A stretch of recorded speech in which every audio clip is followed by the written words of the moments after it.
morning, everybody. Good morning. Thank you.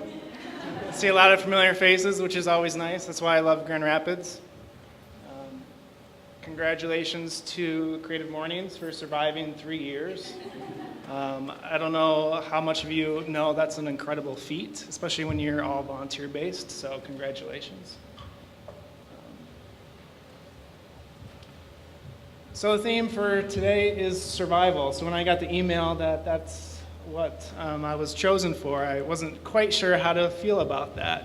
I guess that means I survived enough to be able to talk about it, but I think it's an interesting topic that could be talked about in a variety of ways.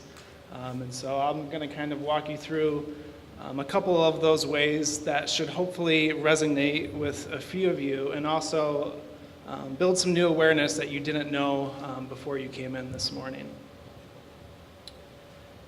Ultimately, to me and to my journey, my biggest thing with survival is just being able to take the next step. Being able to continually move forward is usually the biggest thing to keep you going. I think when you sit still a little bit too much and are a little bit too complacent, then you kind of get in this lull. And I kind of talked a little bit with Adam this morning about it. And being a little bit outside of your comfort zone is kind of that sweet spot. And so to me, it was always that next step is what kept me going. Obviously, keep moving.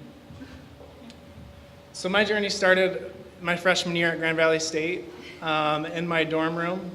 Kendra's laughing because that picture, what you don't see is my extremely baggy jeans that I'm wearing, which never lets me live down. So I cropped it out on this photo. But I basically started out of my dorm room. One day I was studying or pretending to study, and for some reason picked up a Sharpie marker that was on my desk and an old pair of shoes that was laying next to me on the floor, and decided to draw a little doodle on them. And some of my friends saw it and thought it was kind of cool, and I was a broke college kid and couldn't really afford shoes that weren't at Ross or Payless or Marshall, so I had to figure out a way to wear a pair of shoes that I felt represented me, which is another topic of fashion altogether that we can maybe dive into later.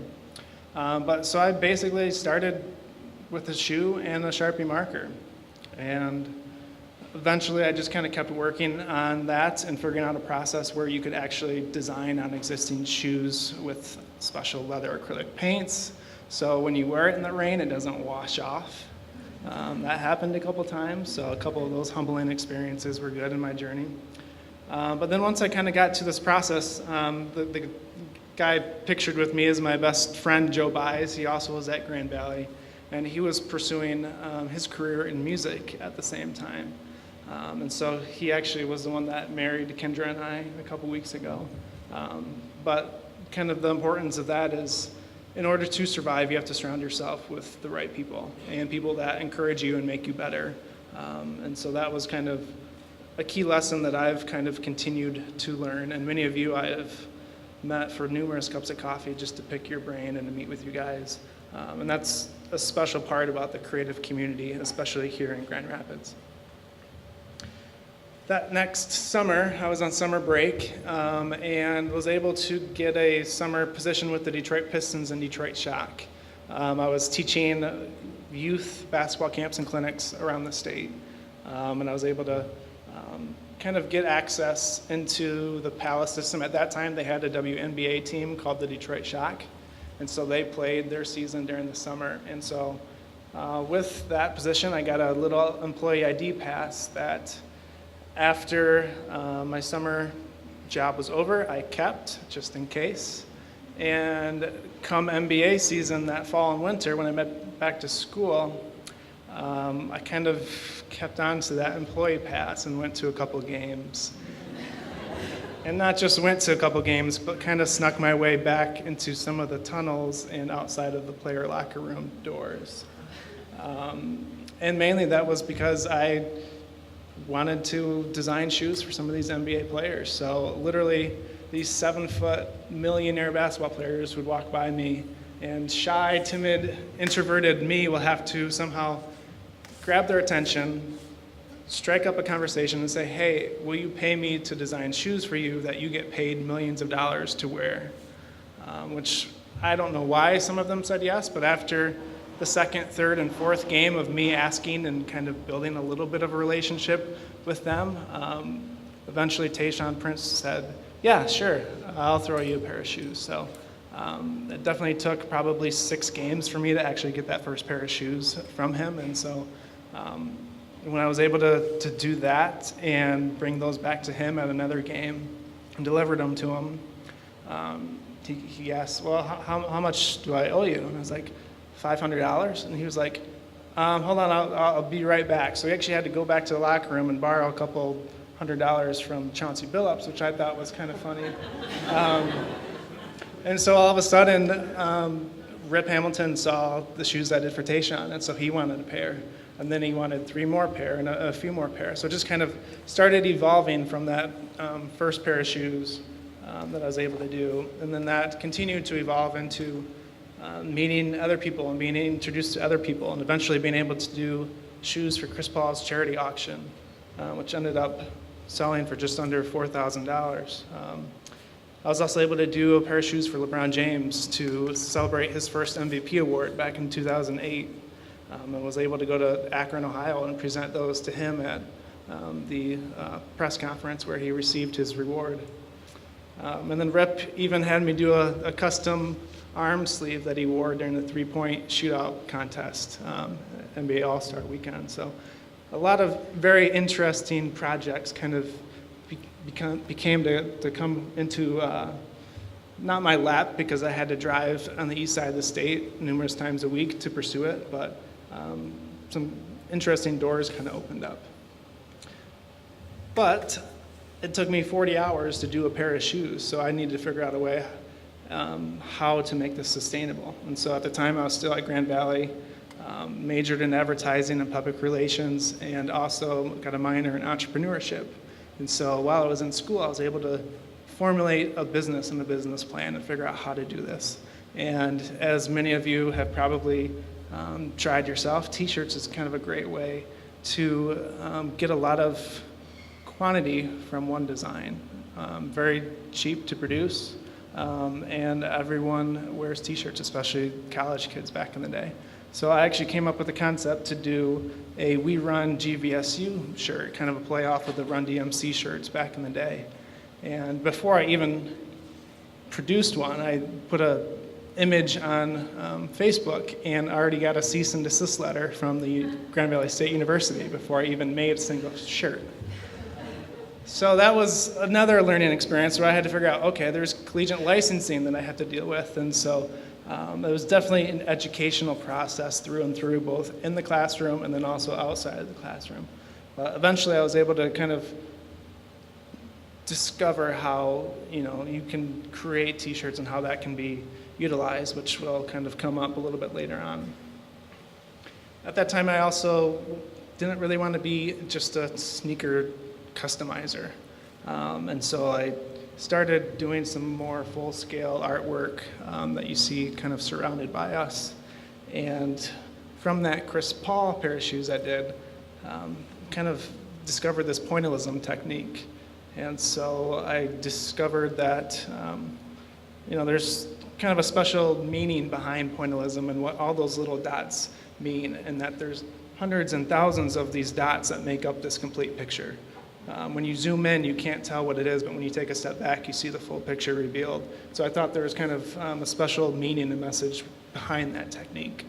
And then with my kind of background, there's also this interesting dynamic of mascots and what mascots mean, not only for the college and the team that they represent, but for the people that they are fans of. And so that got me into the series of We Are All Mascots. Every day we decide what we put on our bodies, and we want that to be kind of a physical representation of ourselves. And so all of a sudden I kind of went down this road of this mascot series of large-scale artwork. But at the same time, I was still trying to evolve as a shoe designer. And so the Wolverine Company store opened a shop on Monroe Center in Modiv, which is no longer there. But I was meeting friends for coffee at Madcap every week and was in there so much just asking questions and looking at the shoes that the manager asked if I would want a part-time job there 1 or 2 days a week. And so I was like, yeah, sure. So I started working there, and through just being there 1 or 2 days a week was able to meet some people within some of the different brands that Wolverine owns, and eventually was able to start designing for Sebago in one of their brands. And so I started picking up a little bit of a freelance contract with them for a couple months just to learn how to design a shoe. And for some reason they hired me, and I had no idea how to design a shoe. It's completely different from painting on a shoe. And so I don't know how or why they hired me, but I at least got my foot in the door there, and really was able to learn as I went on. Even though I was now starting to design shoes, I was still continuing to do my mascot series. And eventually that led to doing a painting for Phil Knight, who's the founder and chairman of Nike. And so you can't really see from the picture, but it was a large 8-foot wide, 4-canvas painting of the Oregon Duck, which is important in his story. And he's laying on all the different Nike shoe boxes that they've gone on through the years. And so really it was a large painting that encompassed the history of Nike and Phil Knight's story in finding Nike. And so that was kind of obviously a large piece for someone that was very well connected. And when I went to deliver it to him, and it's still up in his office in Portland, Oregon, he's like, would you be interested in doing a painting for LeBron James? He's getting married, and I don't know what to get him for a wedding gift. And so all of a sudden I was like, I do mascots, not people. Like, it's a lot harder to paint a person than it is to paint a mascot, let alone a bride on her wedding day. But I was like, yeah, sure. So all of a sudden I get shipped this like private, confidential wedding portrait that they never released to any media outlets or anything like that in the mail. And so I was like, oh gosh. So for probably 6 months I worked on this painting kind of in my apartment, but eventually finished it and was able to go out to Portland again, deliver it to Phil, and then LeBron was also on campus, and so was able to kind of be in the next room as Phil was kind of introducing the painting and the concepts to LeBron, which was kind of a fun fly to be on the wall. So a lot of different kind of experience kind of shaped me as I kept moving forward, including with Sebago. So I spent 5 years as a footwear designer for Sebago. Actually just left a couple weeks ago, right before we got married was my last day. And so through this process, I really learned kind of the mass production side of the fashion business, and how do you work with the factories, and how do you create a product at a certain price that can be sold at a price that people will be willing to pay for it, and then how do you build collections around it, and then how do you tell that story within a global market, because they're sold in, I think, 83 different countries around the world. So obviously the US needs are very different from what the needs are in Europe and in Chile and South America. So it really was kind of my own education program, kind of my master's degree, I guess, in that. But during all of that, I got an email in probably 2010 from someone named Michael Hyacinth. I didn't know who he was at the time, but I think he saw some of the stuff that I was doing in some different news stories and news articles, and so he asked if we could meet up for coffee. And so that's when I learned that Michael was an 8-year U.S. Navy veteran, and that's also when we learned through those conversations that there's this huge divide between his world as a veteran and then my world as a creative.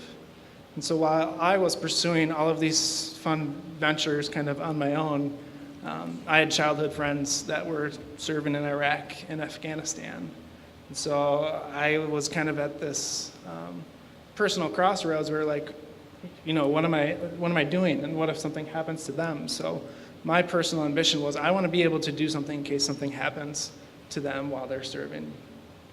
And Michael was kind of in a similar way, where he actually lost a family member that was serving, but realized that art brings a lot of people together. This was around the first years of Art Prize, and so Michael, as his family was grieving, saw a lot of people flooding the streets of Grand Rapids around art. So that's when we kind of realized that we can really bring these two worlds together through art and design and the creative power that's in those. And so that's when we created the nonprofit Has Heart in 2011. HasHeart.us is our website.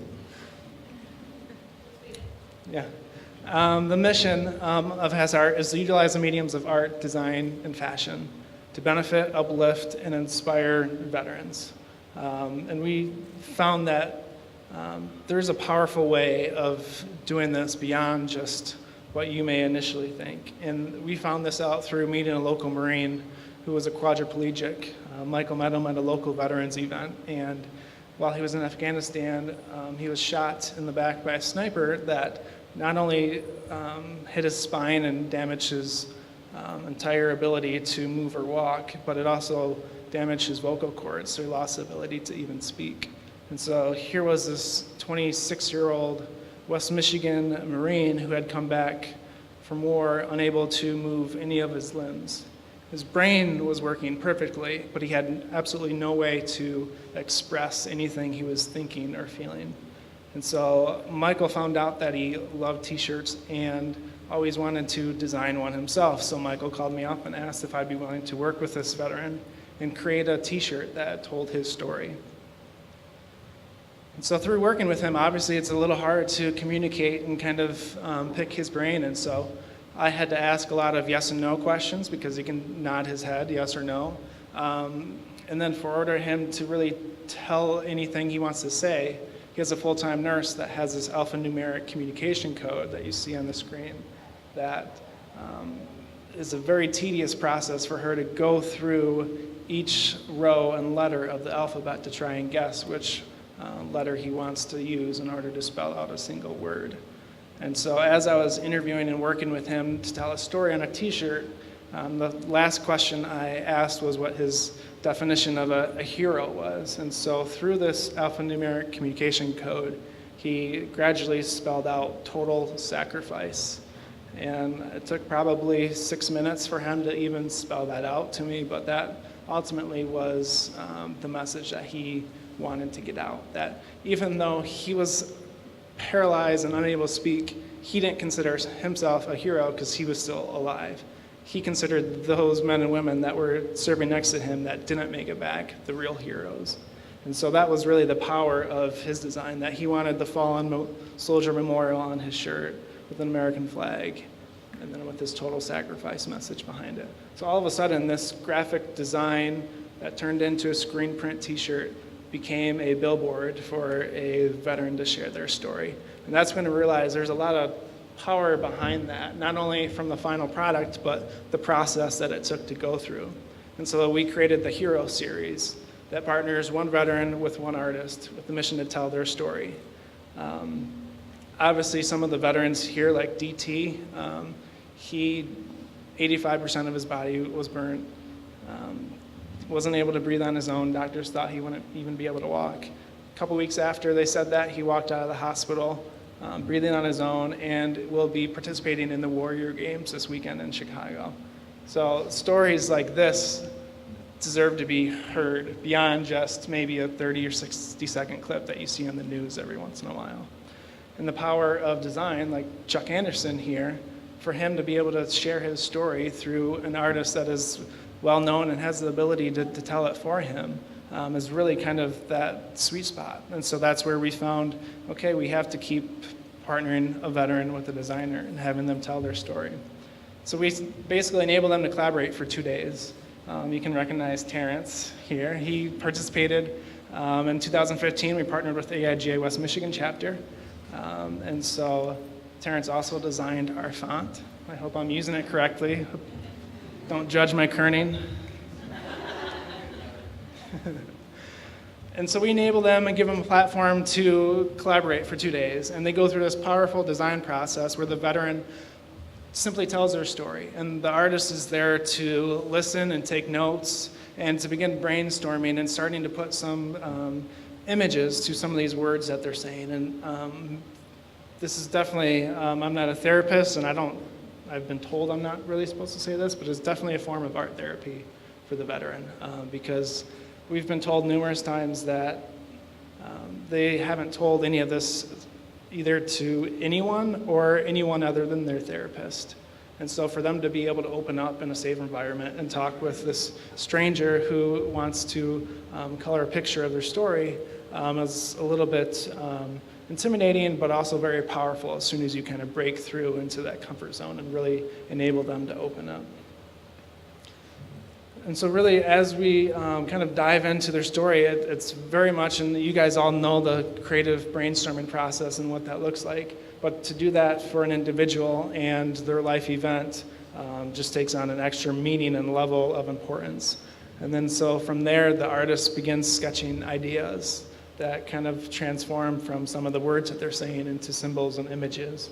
And this whole process is being documented at the same time, because not only the product is what we're selling, we're also selling the process. And that's where the power is for the veteran to share their story with the civilian public, is how they got to the final product and sharing their story from their own words, being able to hear it from them and also see the creative process they went through. And so by the end of the 2 days, the artist and veteran kind of walk out with a finalized concept in mind. And then the artist then spends the next couple weeks completing that design on their own time. And then we make it into consumer products. We've worked with Ambrose a number of times. This is from their printing that they did for us this past year. But really taking these designs and making them into a tangible item that people can see and wear. And then we exhibit that. For the past 5 years, Art Prize has been our unveiling opportunity where we launch our new designs and our new veteran stories. And so it's been a meaningful time for thousands and thousands of people to see a story that they haven't heard before and see it in a different way, in a way that they can engage with. And so we frame their design, and we have the story and the plaque next to it and the picture of the veteran and artist that designed it. And so people are able to pause for a minute and see the design and see what it means to them, but then also read the design meaning. And then at the bottom there, they're able to actually take that design home with them through a product, through a t-shirt, through a poster, through a greeting card.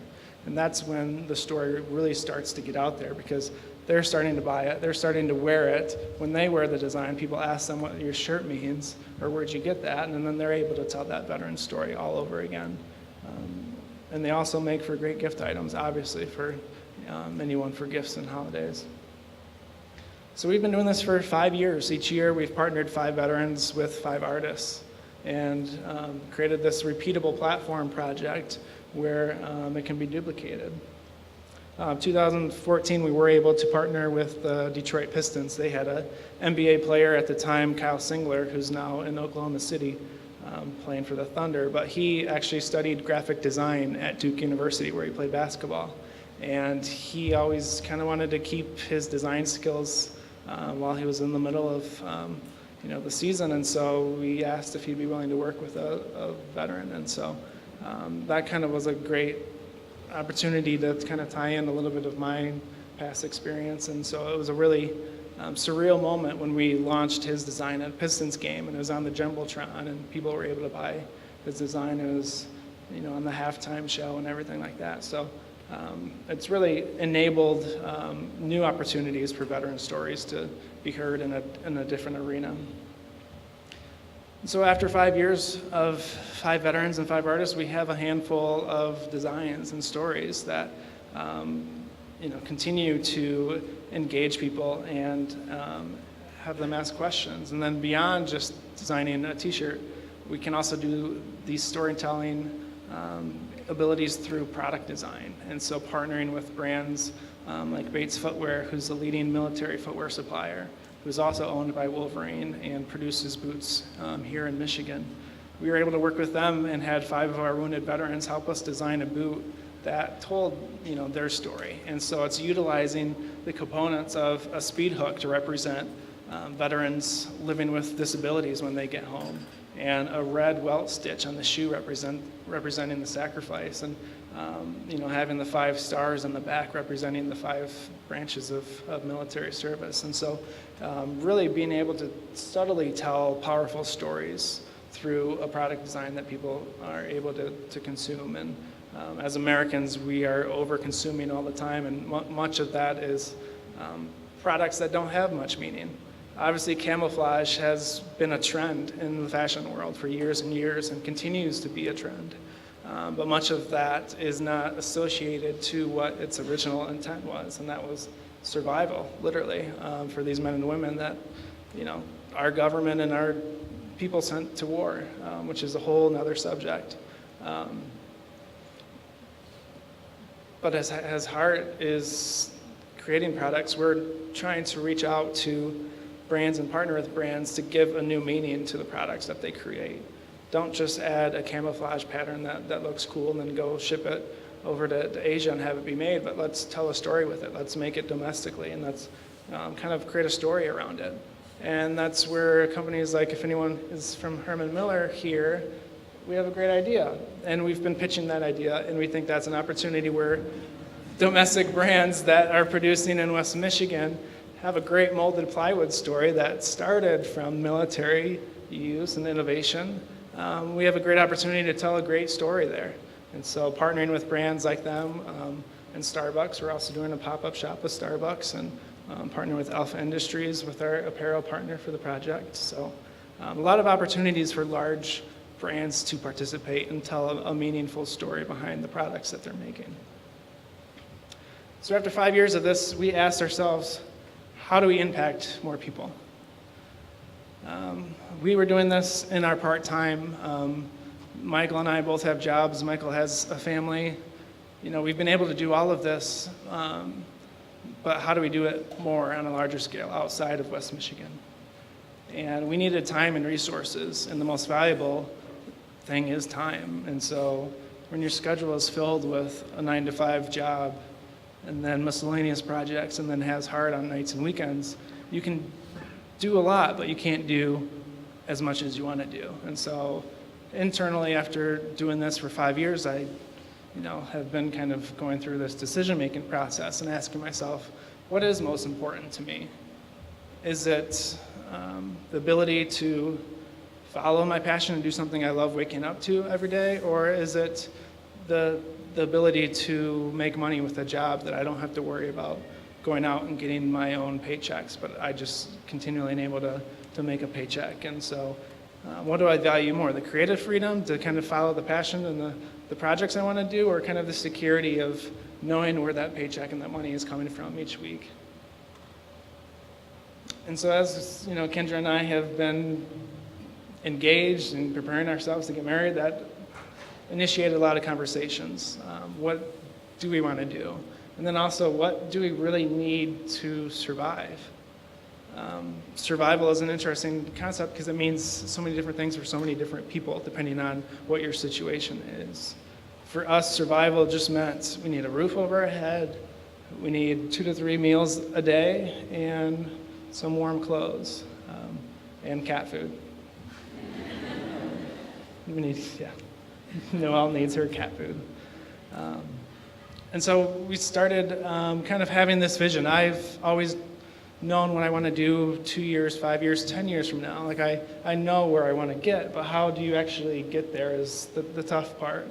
And so for the past year or so, we've been kind of formulating this plan and selling my condo, selling our cars, selling off so many shoes that I shouldn't have had, but I was sample size, and so you just get free shoes, and it's hard to say no when you have free shoes, especially when you designed them and was able to work with the factories on them. So literally I had hundreds of shoes that I think maybe on some of my friends' feet now, because I've given so many away. But how do we start narrowing down and focusing on what's important to us in our life?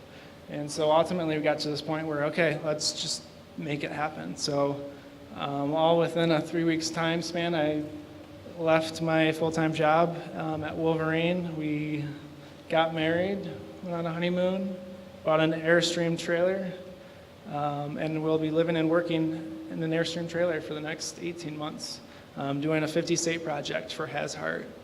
And so Kendra's kind of come on as our communications director with her background in writing and communications at U of M, and will help us kind of tell these stories in a new way. And so we kind of created this opportunity where let's take this Hero Series concept that Michael and I have been working on for 5 years, and if we want it to grow, let's take it across the country ourselves and get it in front of people and get our hands dirty a little bit. So we'll be leaving an Airstream with Noelle, which is extremely cute, but it's not so cute when you have a cat hair in your eye, which I had this morning and it took forever to get out. But this is the route that we're going to be taking. So starting in Vermont in 2 weeks, which is really scary because we have so much more work we have to do in 2 weeks. But I think the ultimate thing is that we jumped in and we have no other choice but to do it. So I think the ability to kind of burn your boat, so to speak, without ruining your chances of surviving, but giving yourself no alternative but to keep moving forward is kind of the key. And so even though we have an Airstream, we don't yet have a truck to pull it with. We're still meeting with dealerships to see if we can get that sponsored, but we have the Airstream, so we need a truck. Otherwise, we're not going to get very far.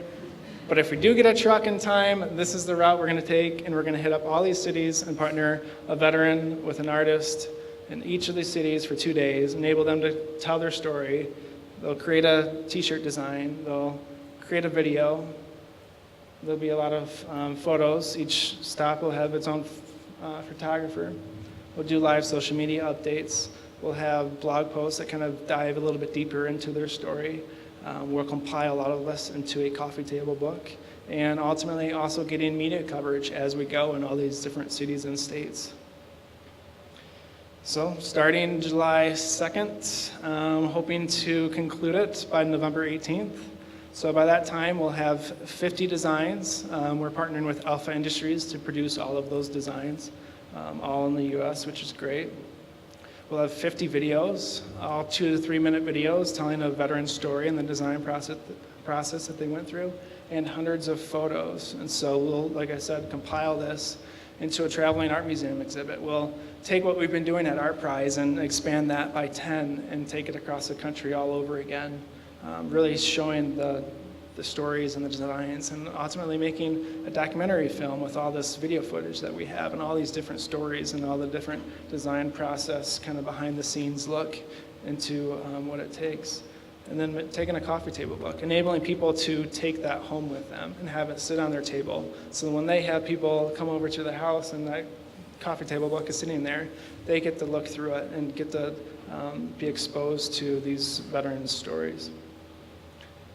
And ultimately, it kind of comes back to this. This is kind of our organization's motto, that without their sacrifice, there is no freedom of. And it's up to you to kind of fill in that blank of the freedom that you're able to have. And as a Creative Mornings group, I think the best use of our freedom is to utilize that to help others. And so many people in this room already are, which is great. But I know there's also some that are curious and want to, and so I encourage you to kind of find your mission, find what you're good at, find what you want to do and what your passion is, and figure out how you can get involved to do that. I think in terms of survival, if you're in a job that you're not completely happy with, figure out what is your exit strategy, what is it that you want to do, and then what do you need to live on. And that's, I think, at a certain level. I was talking with Spencer this morning that he's preparing himself to plan his next venture. There he is. And he said, if I have to eat ramen noodles all summer, I'll do that. And so you have to, figure out what level of survival you need. I don't think you need to be able to shop at AK Rick's and survive, but maybe some of you do. I don't know. So on that, I'll kind of wrap up and say just go forth and thrive. Survive first and then thrive second. I'll make sure to plug Has Heart. We believe in the motto that many hands make light work, and so we're doing crowdsource funding for much of the project. Each state is also broken up into a sponsorship opportunity for different companies that are in that state. But really what our goal is to kind of enlist a lot of different civilians from all different walks of life to donate and purchase products and small donations. And please feel free, if you have questions, if you have people you think we should meet with or talk text me. I'm not very good with calls. I don't like talking on the phone like a lot of people. So text me or email me, and let's just kind of continue this conversation and figure out what we can do to help others in the process with our abilities. And I think we'll kind of open it up for question and answer. And my partner Michael is here as well. If anyone has any questions, either as a creative or artist standpoint, or also from a veteran's perspective.